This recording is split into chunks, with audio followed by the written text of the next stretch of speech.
Hola, buenas noches. Hola, ¿cómo estás, Zoraida? Bien, bien, gracias a Dios. Qué bueno, qué bueno. Aquí les estaba comentando que estoy muy emocionada porque estés aquí en este live, porque bueno, primero que me encanta tu trabajo y te felicito. Y que bueno, que Muchas tú no gracias. solamente eres nutricionista, que también eres locutor y que tienes como 3000 cosas más que hace. Y que si hay alguien que de verdad, de verdad, de verdad ama su trabajo en esta vida, eres tú. Entonces me encanta Muchas siempre gracias, que hago un Rosa. live contigo, que hablo contigo. Y sobre todo este tema tan, tan, tan controversial. Bueno, siempre la alimentación en los pacientes con oncológicos que reciben quimio es muy controversial, pero sobre todo con este alimento. Así es, así es. Vamos a estar Fíjate, Zoraida, escuchando yo el quería, perro de mi vecino durante el live, sí, ¿no? Entonces, bueno, sí, bueno, por aquí hay unas partidas de dominó cerca, pero bueno, normal, como cosas que pasan los domingos en la noche, ¿ves? así es. Mira, fíjate, Zoraida, quería empezar el live preguntándote algo muy particular, porque sí sabemos, y eso sale casi que en todas las publicidades, que el huevo es una fuente muy importante de proteínas. Pero ¿cuál es la composición del huevo como tal? ¿Qué más tiene? ¿Qué más nos puede aportar? Bueno, de todas las proteínas animales y que conozco, el huevo es la más completa, ¿no? He tenido la oportunidad de trabajarlas con diferentes pacientes y de verdad que su composición nutricional no se compara. Vamos a ver el huevo desde las diferentes distribuciones que tiene. Él se divide en tres partes. Tenemos la cáscara, que es rica en Ok. carbonato, fosfato y magnesio. Y dentro del huevo tenemos la clara y tenemos la yema. En el caso de la clara, que es la parte blanca, representa un 80% de agua y el resto es proteína, ¿ok? O sea que ahí tenemos proteína y tenemos agua. Con respecto a la yema, tiene también proteínas, pero a su vez contiene ácidos grasos. Dentro de esos ácidos grasos tenemos los ácidos grasos saturados y los ácidos grasos insaturados. En este grupo están los monoinsaturados y los poliinsaturados, es decir, que el huevo contiene más grasas insaturadas que saturadas. Siempre se había dicho que el huevo tenía más grasas saturadas y de verdad que en Eso es lo que relación te... a la composición es más monoinsaturada y poli que saturadas. Con respecto a los minerales, contiene no solamente hierro, sino también contiene zinc, selenio, tiene también vitaminas liposolubles como la vitamina A, la vitamina D, la vitamina E, y contiene vitaminas del complejo B, como en este caso la niacina, riboflamina, también tiene la biotina. En específico también contiene lo que se llama colina. Entonces, si vemos que el huevo se divide en dos partes, yo lo dividiría en dos partes. Una parte me aporta mayor cantidad de proteínas, pero vemos que la yema también es rica no solamente en grasas, sino en minerales y también en vitaminas. Entonces, dentro de la recomendación general es utilizar el huevo completo. Si bien el huevo contiene colesterol, para que este colesterol, que esto es Sí, importante, ese es el otro gran mito. así Y es. me gustaría que en algún momento, disculpa, le expliques un poquito al público qué significa el hecho de que sea insaturada, polisaturada, para que ellos más o menos estén en el mismo contexto. Ok. En el caso del colesterol, la cantidad que contiene el huevo, antes se había estudiado y se pensaba de que el consumo de huevo estaba asociado a aumento del colesterol a expensa del colesterol malo o HDL, pero ya se ha comprobado de que no es así, no es así. ¿Qué pasa? Si este huevo es preparado frito, que ese es el riesgo de que haya aumento del colesterol por aumento de las HDL, es donde hay riesgo con cualquier otro alimento que se haga frito, ¿ok? Entonces, dentro de las recomendaciones con el huevo es consumirlo ya sea revuelto, en tortillas, escalfado y eventualmente si puedes incorporar lo que son las grasas, si te gusta en este caso hacerlo de esa forma. Pero es la frecuencia con que lo hagas frito que puede condicionar el aumento del colesterol HDL. Entonces, la preparación más que el alimento. Con respecto a los tipos de ácidos grasos, hablamos de ácidos grasos saturados, quiere decir que no tiene ningún tipo de enlace, entonces cuando lo consumimos, este tipo de grasa en proporciones por encima de las recomendaciones generales para los pacientes que no sufran de colesterol por encima del 10%, se ha asociado a aumento de colesterol y aumento a expensa del colesterol LDL, ¿ok? Ahora, con respecto al ácido graso insaturado, es que tiene enlaces y está asociado, en este caso, el tipo de ácidos grasos son los poli y los monoinsaturados. son aquellos ácidos grasos que no nos aumentan el colesterol malo, y en este caso es el LDL, sino que nos va a ayudar a aumentar el colesterol bueno, como es el HDL. Entonces sí vamos a ver que el huevo contiene dos full, o vamos a hablar de contiene suficientes ácidos grasos, pero más de los buenos que de los saturados. Siempre y cuando, y es importante saber, no los esté comiendo frecuentemente fritos. Con respecto a las proteínas, sí quería comentar que es tan completo el pool de aminoácidos que tiene el huevo, que tiene todos los aminoácidos esenciales. Hablamos de esenciales porque nuestro cuerpo no los sintetiza y debemos de consumirlos para que nos los pueda aportar. ¿Qué pasa? Dentro de este tipo de proteínas que tiene el huevo está la ovoalbúmina, y la digestibilidad, es decir, la absorción de este tipo de proteína es prácticamente de un 100%, es decir, que aprovechamos parte de todos los nutrientes que contiene. Entonces, si vemos, a grosso modo, todo lo que nos aporta es rico entonces en proteínas, en grasas de buena fuente, y también es rico en vitaminas y en minerales. Vale la pena su consumo. De hecho, yo tengo pacientes de diferentes patologías o condiciones que bajo las recomendaciones nutricionales lo consume, y de verdad que su estado nutricional se mantiene de una manera satisfactoria.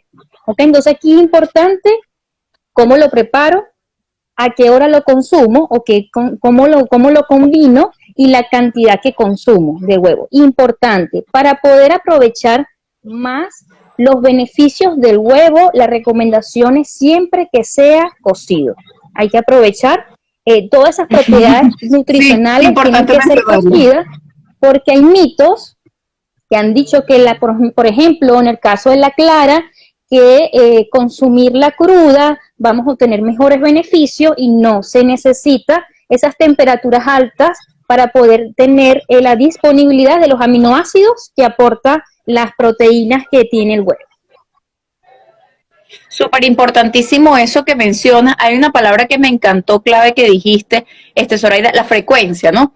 Porque en teoría, sí, o sea, no hay nada que esté contraindicado. Aquí lo preguntaron arriba, que si está contraindicado algún alimento en la quimioterapia. Yo no contraindico ningún alimento durante la quimioterapia, es la frecuencia con la que puedas consumirlo, y es como tú también te sientes y como a ti también te cae. Porque, exacto, por ejemplo, a mí particularmente, a mí me cae mal ahorita que he cambiado mi forma de alimentarme, me caen muy mal las grasas. O sea, yo me como algo grasoso, antes tal vez me lo podía comer, pero ahorita sé que me cae mal. Entonces, cada paciente tiene su forma de digerir los alimentos, tomando en cuenta y jamás olvidando sus antecedentes médicos, la diabetes, exacto, la hipertensión, la gastritis, la litiasis vesicular, porque son pacientes que también tienen piedras en la vesícula. Esas comorbilidades sí tienen particular, especial atención en no consumir ciertos alimentos con cierta frecuencia. Y el paciente que recibe quimio no deja de ser diabético, no deja de ser hipertenso, no deja de tener piedra en la vesícula, no deja de tener gastritis. Entonces, si consumimos un alimento que pueda exacerbar alguna de esas patologías, los síntomas de la quimioterapia van a ser muchísimo más difíciles de manejar. Aquí ya están preguntando, preguntan cuántos, ay, conchale, se me escapó. ¿Cuántas podrían consumir al día? Creo que decía. Bueno, aquí es importante conocer los requerimientos proteicos de cada paciente. Eso se tiene que individualizar. Me encanta. Eso se tiene que individualizar, porque si el paciente amerita en este contexto a lo mejor 1 o 2 huevos enteros al día, habría que ver a qué hora, cuál sería la recomendación de este paciente específico. ¿Por qué digo esto? Por ejemplo, que también complementando un poco de las enfermedades que pudieses tomar en cuenta para las recomendaciones cuando el consumo de huevo. Hay pacientes que tienen alergia a la proteína del huevo o tienen sensibilidad al consumo de huevos, que eso serían dentro de sus antecedentes de alimentación antes del proceso de quimioterapia, que hay que tomar en consideración. Si el paciente tiene alergia a la proteína, no debe consumirlo, y si tiene sensibilidades, hay que investigar el grado de sensibilidad. Si son sensibilidades muy bajas, aquí es importante distanciar su consumo. Entonces, en esos casos, se recomienda una vez cada 4 días. ¿Por qué? Porque de esta forma los riesgos de síntomas gastrointestinales disminuyen. Pero si son sensibilidades altas, incluso desde el momento en que le dieron el diagnóstico, probablemente le dijeron que no podían consumir huevo. Hay pacientes que tienen sensibilidad a la clara y otros a la yema, porque ya sabemos que ambas partes del huevo contienen proteínas. Entonces, dependiendo de las sensibilidades. Si es al huevo completo, perfecto, lo tenemos que excluir por esa sensibilidad. Pero si es a la yema, entonces podemos trabajar con la clara. ¿Cuál es la diferencia entre las dos?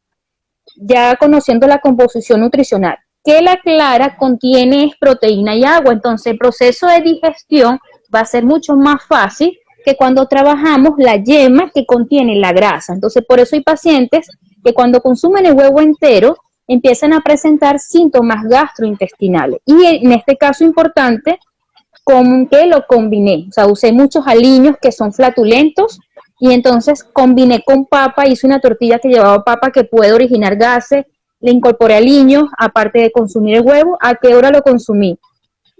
El consumo del horario sí influye, porque no es igual en el día, que yo estoy más en movimiento, que tengo más proceso, estoy en el proceso de digestión, que consumirlo en la noche, porque eso incluso puede afectar mis horas de sueño.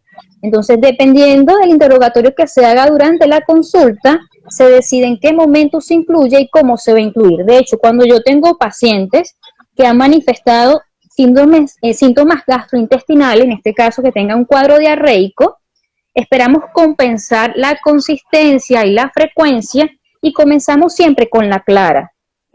Empezamos con dosis o cantidades pequeñas, vamos a poner por ejemplo una clara de huevo y dependiendo de la tolerancia del paciente podemos incrementarlo. No recomiendo en pacientes consumir siempre la misma proteína, aunque sea siempre huevo. ¿Por qué? Porque como tiene grasa y tiene otros nutrientes, y si el paciente está en ese momento iniciando la quimioterapia, probablemente el primer día la tolere muy bien y pase el segundo y tercer día y comience a tener síntomas.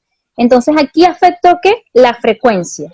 La frecuencia puede ser uno de los factores que haga que el paciente tenga síntomas, más no el alimento. Importantísimo eso que mencionas, lo del el componente alérgico, porque hay todo ese mito del consumo de la quimioterapia, que si puedo comer huevo o no, o sea, depende, tú tienes ya un historial alérgico al huevo, entonces Exacto. no lo puedes consumir, ¿por qué? Porque vas a recibir un nuevo medicamento.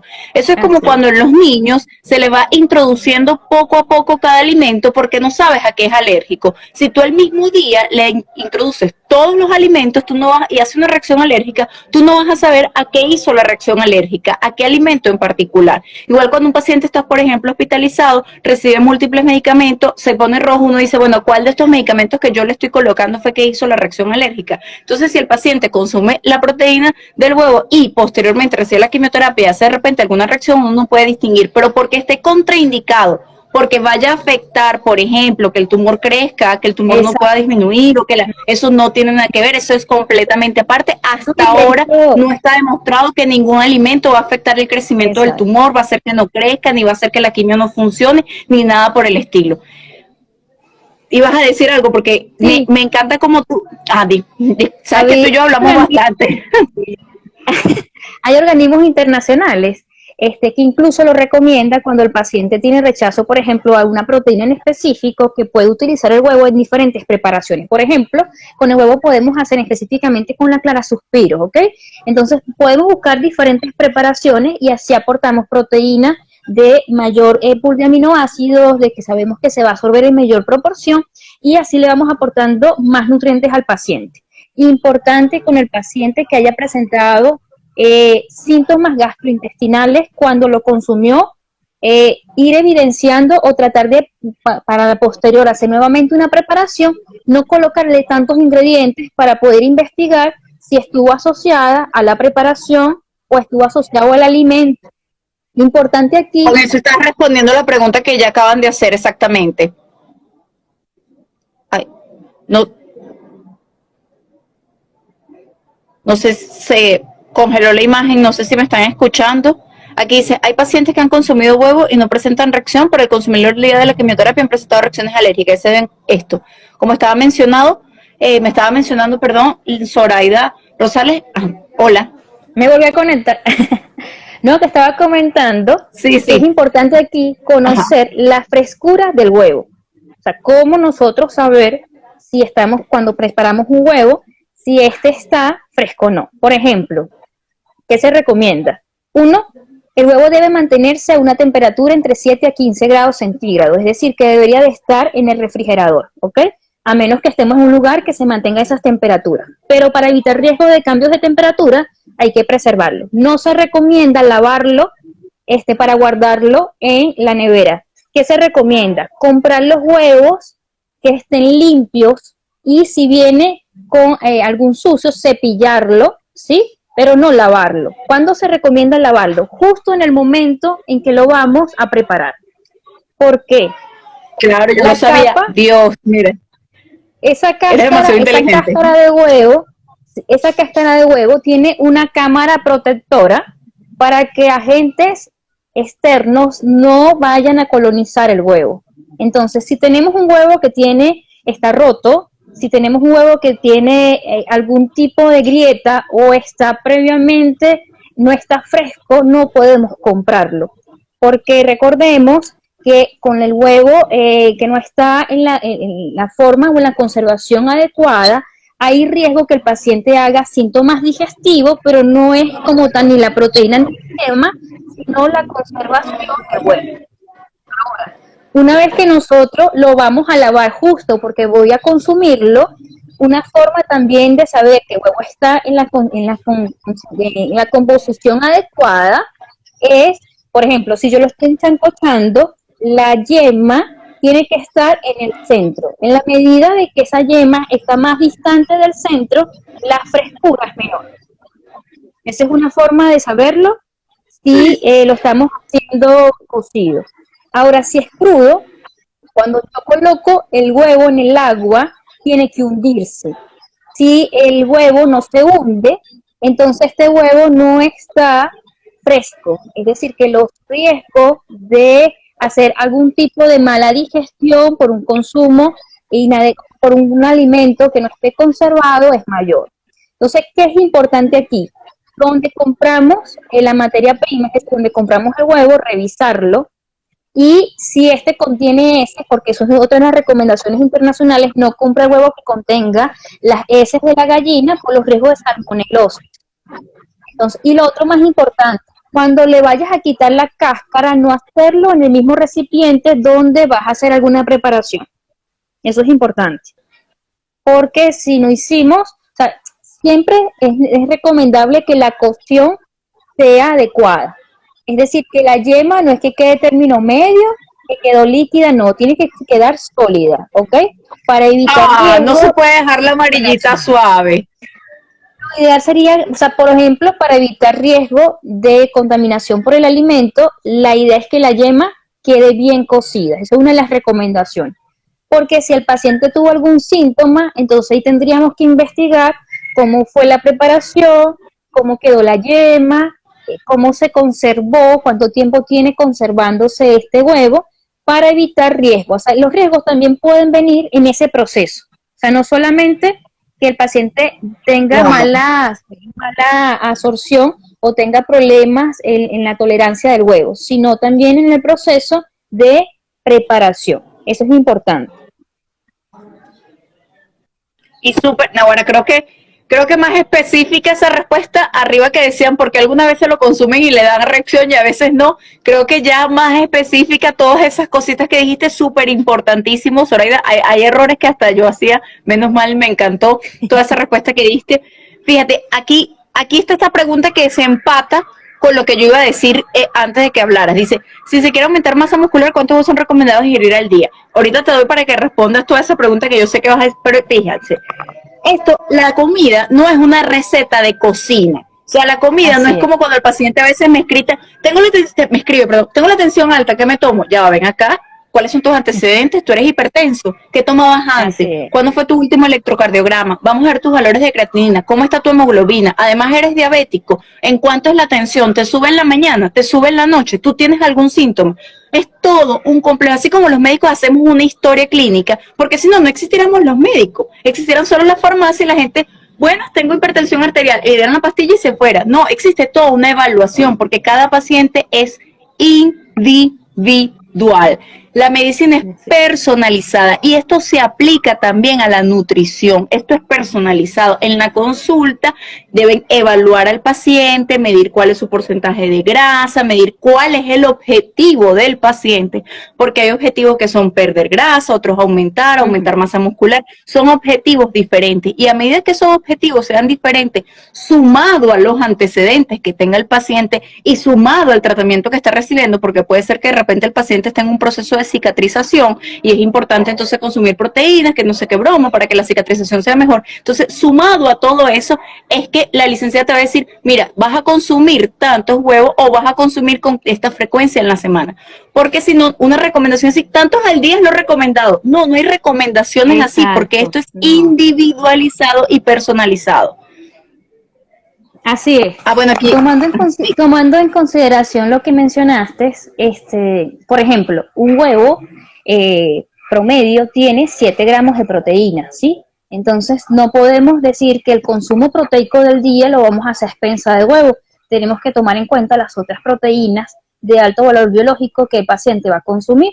Sin embargo, utilizamos en este caso esta proteína por todos los beneficios que aporta, no solamente desde el punto de vista proteico, sino también de minerales, de vitaminas y de ácidos grasos. Entonces, por eso no podemos tomar en cuenta la proteína del huevo nada más por las proteínas, ¿ok? Tenemos que tomar en cuenta el consumo de huevo por todos los nutrientes que nos aporta. Y como mencionó Francesca, tenemos que individualizar cada caso para poder conocer la cantidad que cada paciente necesita.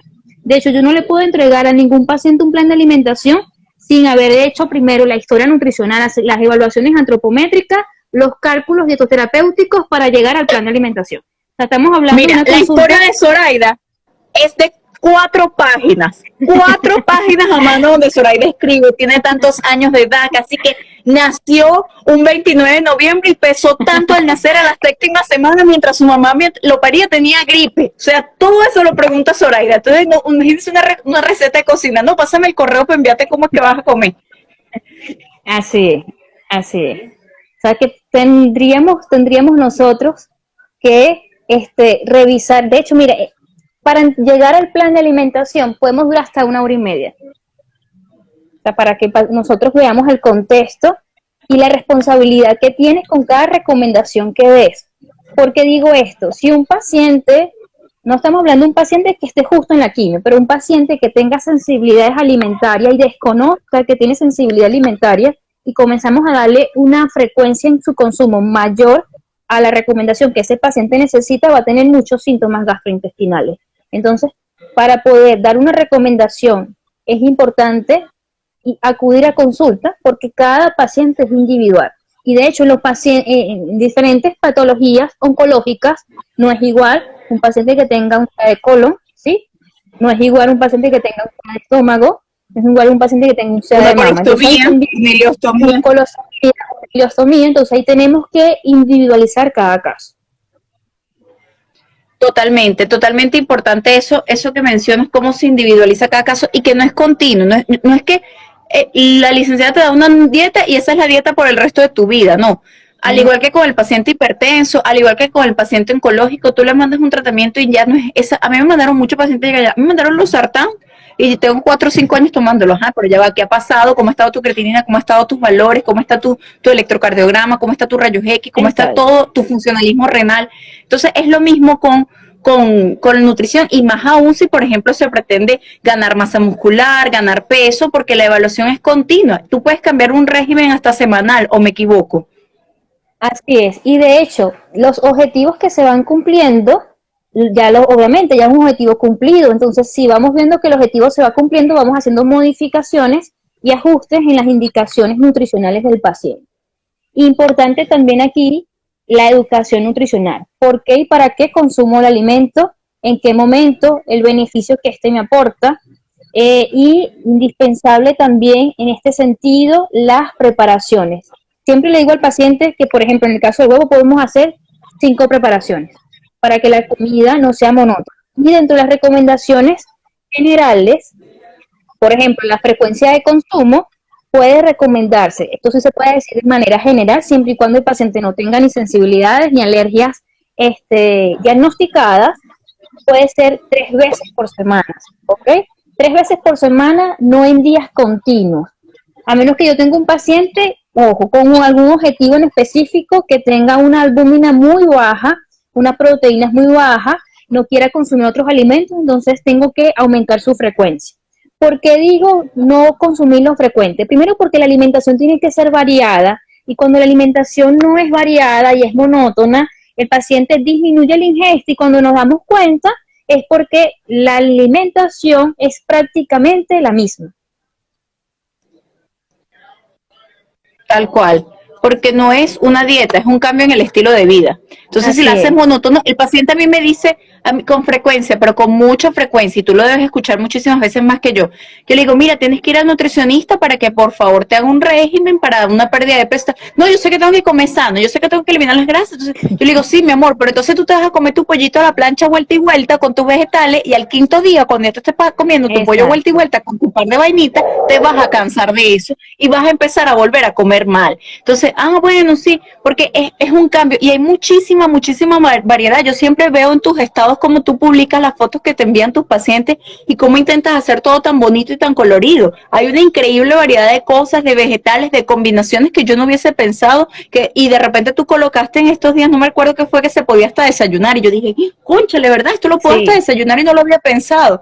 Entonces, y nosotros comemos muy, muy mal. Entonces la gente, no, yo sé qué es lo que tengo que comer sano. No, no es tan sencillo. Ve con la nutricionista. El deber ser, de hecho, es que todos los pacientes oncológicos, todos los pacientes que vayan a empezar un tratamiento oncológico, todos deberían ir al nutricionista, todos deberían ir al nutricionista siempre.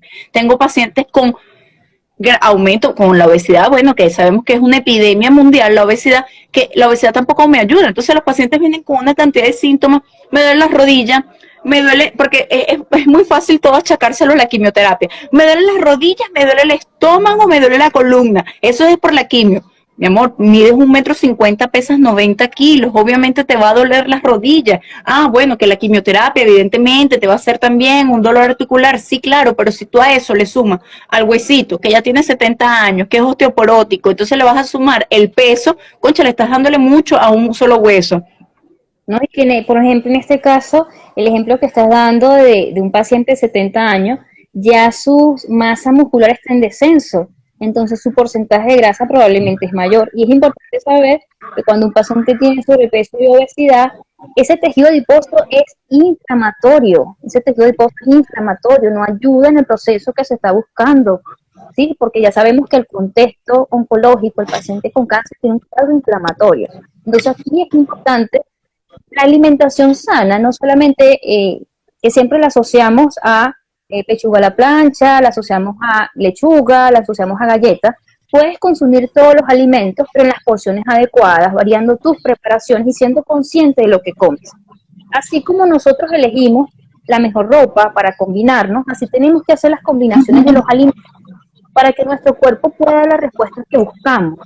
No es igual, y eso está demostrado, un paciente que se nutra bien durante el proceso de quimioterapia para poder sentir y tener la suficiente energía para compensar todos los efectos colaterales que pueda tener la quimio. De hecho, un paciente bien nutrido va a tener menos efectos secundarios que un paciente malnutrido.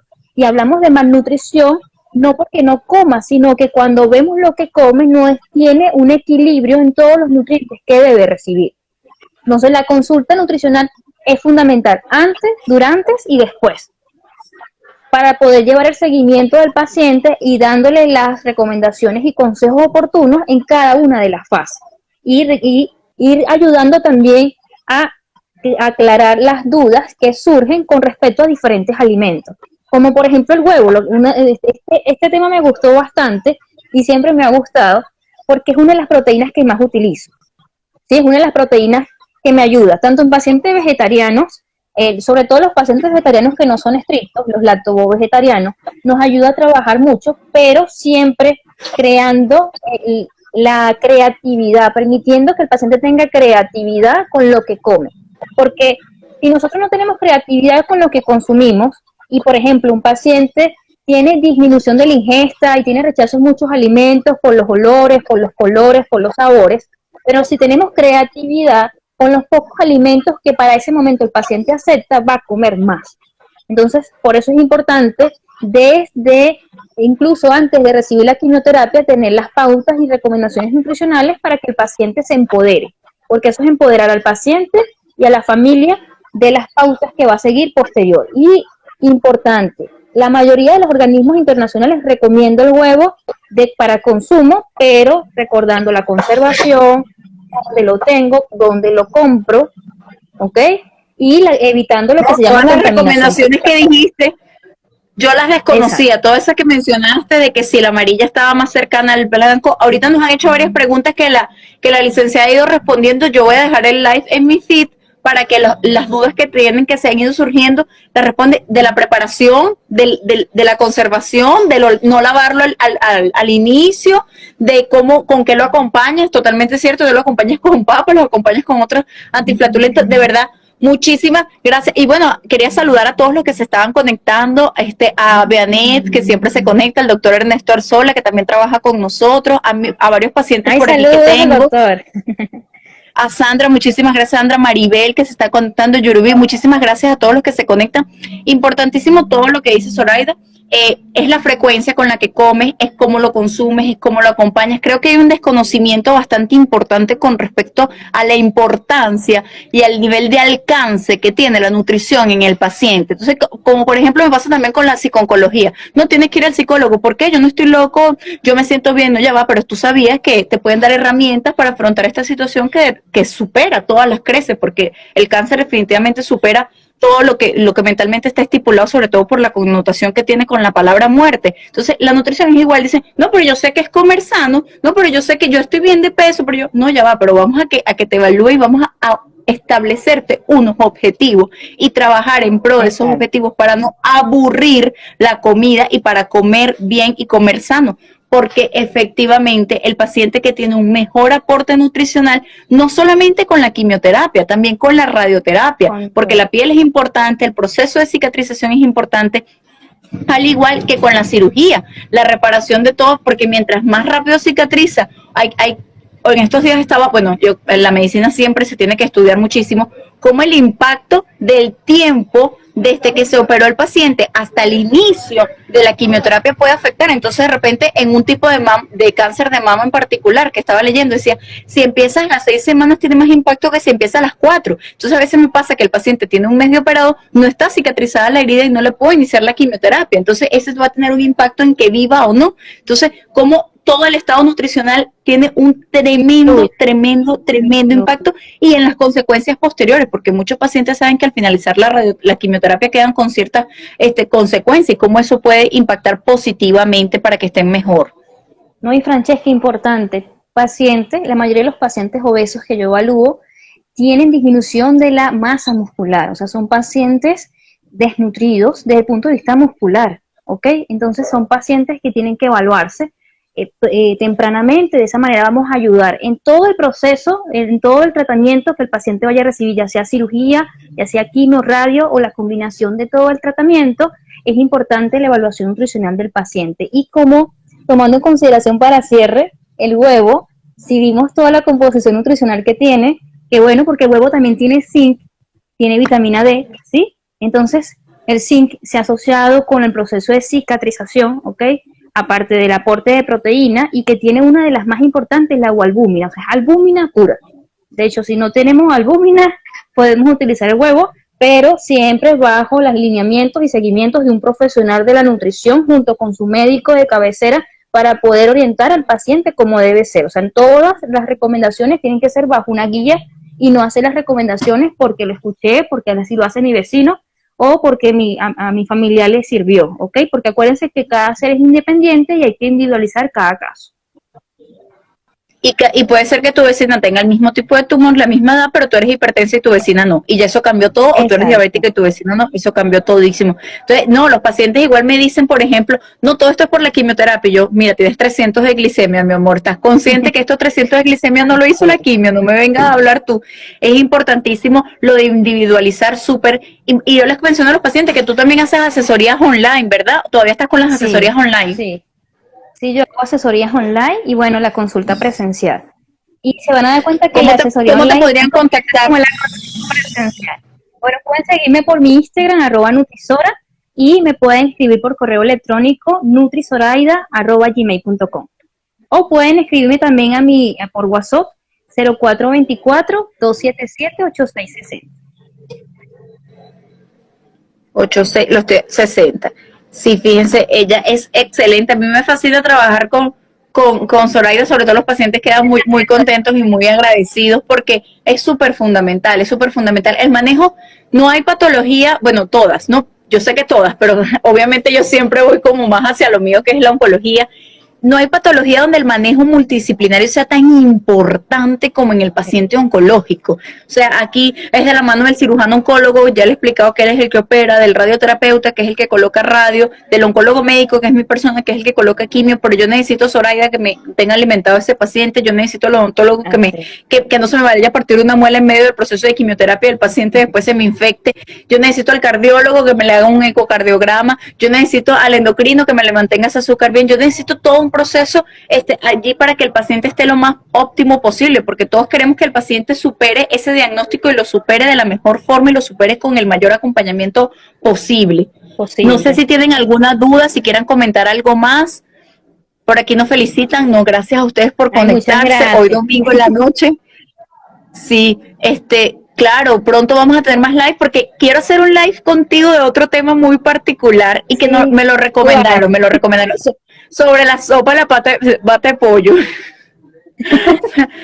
Ay, sí, podemos hacer pata de pollo, agua de coco. Eso, me gusta, sopa de pata de pollo, agua de coco, porque mira, eso ahí ya también nos podemos, y yo también me voy a instruir, porque tú hoy, por ejemplo, hiciste unas cosas que yo me quedé, Dios mío, no estoy haciendo esos errores con el huevo, pero no, magnífico, muchísimas gracias por aceptarme el live, por conectarte, siempre tan linda, ¿no? Y bueno, si nos conectamos este tema, me gusta porque es que yo, o sea, de verdad es una de las proteínas con que trabajo tanto, y es una de las herramientas que más utilizo en los pacientes en diferentes preparaciones, entonces me gustó mucho este tema para aclarar los mitos, y eso es importante. No existen alimentos buenos ni alimentos malos. Existen pacientes que por alguna sensibilidad o alergia no los puede digerir bien, entonces no podemos dar esas etiquetas a los alimentos. Me encantó esa frase, creo que voy a hacer una publicación y voy a decir, esta frase es de Zoraida, no existen alimentos buenos, no existen alimentos malos, existen pacientes alérgicos, existen pacientes con antecedentes médicos y comorbilidades que no lo pueden consumir, existe un cambio en la frecuencia, en el acompañamiento y en la preparación y en la frescura de los alimentos. Eso es lo que existe. Cuando el paciente me dice, ¿puedo comer dulce? Que puedes comer dulce, sí, pero el aporte nutricional que te está dando el dulce, ¿cuál es? Entonces, que puedes comer un pedazo de torta, cómetelo, pero un pedazo de torta todos los días no te está dando ningún aporte nutricional. Lo que necesitamos es que tengas un buen estado nutricional. Aquí dicen, tengo un papá como Aquí importante, Francesca, es la frecuencia, ¿sí? La frecuencia, el hábito, porque si es un hábito, ya no forma parte de un momento, de un antojo que el paciente tuvo, sino que todas las tardes o todas las mañanas tiene el trozo de torta acompañándolo, ¿ok? Que el punto de vista nutricional no es tan nutritivo, ¿ok? Entonces la frecuencia, la frecuencia de consumo. Y como el dulce, yo le digo siempre al paciente, como el dulce lo asociamos psicológicamente con felicidad, porque entonces en los cumpleaños hay dulce, cuando sales de repente con, no sé, con tu familia o con tu pareja, entonces vas a ir a comer un dulce, entonces cuando estás triste, recuerdas, ay, ¿cuándo es que estaba haciendo cuando estaba feliz? Ah, me estaba comiendo un pedazo de torta, me voy a comer un pedazo de torta porque es que me hace falta. ¿Cómo está aquí metido? Sí, lo que pasa es que hay una asociación en algún neurotransmisor, como ejemplo en el caso de la dopamina, que se asocia mucho a algunos alimentos que son un poco aditivos, ¿ok? Entonces, si sientes tristeza, puede haber liberación, entonces esa tristeza la mejora o te sientes mucho mejor cuando consumes ese dulce que te dio placer o que te dio tranquilidad. Hablando de eso, creo que dentro de 3 semanas vamos a hacer un Instagram Live, una psicólogo, ella se llama Neuropsiqui, que vamos a hablar de la alimentación de acuerdo a las emociones. Entonces, es bastante interesante. ¡Epa, qué bien! Se han encontrado sobre cómo uno a veces consume alimentos porque está alegre o está triste, entonces cuando empiezas a hacer las listas de los alimentos por alegrías o tristezas, te das cuenta que los más calóricos pueden incluso estar asociados a las alegrías, ¿sí? Entonces por eso a veces hay que desconectarnos de las emociones en relación a la alimentación, o sea, comemos porque forma parte indispensable para nutrirnos, pero no deberíamos de comer porque estoy feliz o estoy triste, o sea, no trabajar la alimentación con las emociones, y eso lo vamos a estar conversando dentro de 3 semanas aproximadamente. Entonces, la fecha exacta No. tenga, están todos invitados a escuchar ese Instagram Live. Lo voy a escuchar porque es súper importante, de verdad, tienes toda la razón en su asociación. Voy a responder esta pregunta que me dicen aquí. Tengo una duda, mi papá tiene un SIDA de pulmón y me dicen que dé mucha guanábana, pero hay quienes me dicen que la guanábana es fría para el pulmón, que hay desierto. Mira, que le da mucha guanábana si es para curar el tumor o bajarlo. Mira, nosotros hacemos, yo particularmente hago, y los médicos hacemos medicina basada en evidencia científica. Si yo a un paciente le pongo una quimioterapia es porque tiene un aval científico detrás que demuestra que tiene un impacto, que de verdad funciona. Yo no digo que las demás cosas nutricionales, las demás medicinas alternativas no funcionen, no digo que no, pero hay que demostrarlo científicamente. Cuando yo te indico un tratamiento es porque de verdad yo sé que atrás habían mínimo 1.000 o 1.500 pacientes con el mismo diagnóstico de tu papá y que ese medicamento le hizo que vivieran más, hizo que se les disminuyera el tumor, hizo que se curaran. Esa es mi respuesta por mi parte. Ahora no sé qué quieras decir tú algo en particular con respecto a las hojas de guanábana. La guanábana tiene antioxidantes, entonces tiene propiedades antioxidantes, más no disminuye el crecimiento de ningún tumor. Entonces, pudiésemos usarlo como antioxidante, como fruta, sí, pero no con las propiedades curativas que muchos le dan a las frutas o a algún alimento en específico. Sí, tal cual.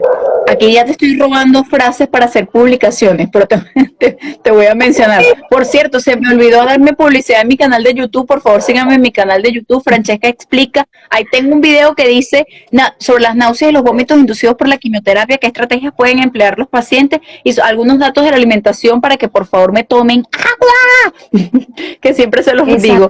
Bueno, muchísimas gracias, Zoraida. No sé si quieras decir algo más. Bueno, no, muchísimas gracias, encantada de esta invitación y bueno, de disfrutar y aclarar dudas con respecto a la alimentación, no solamente el huevo, los alimentos en forma general, y bueno, estamos a la orden para aclarar cualquier duda, pueden ser a través de mi Instagram, y bueno, siempre estoy activa a través de las redes sociales dando educación nutricional, o sea, cuando yo creé mi cuenta, aprovechando estos minutos, es para dar educación nutricional, ayudar a nutrir a la población y que la población pueda tener mejor calidad de vida, porque la alimentación forma parte de esa calidad. Te salió hasta poético, me encantó, sí. Me encantó. Bueno, Zoraida, que pases una linda noche. Muchísimas gracias a ti, muchísimas gracias a todos los que se conectaron. Créeme que seguiremos haciendo live. Tenemos pendiente la sopa de la pata de pollo y el agua de coco. Si tienen alguna otra duda, si quieren que hablemos de otro live, le pueden escribir al directo a la licenciada, me pueden escribir a mi directo y bueno, muchísimas gracias a todos, que pasen buenas noches.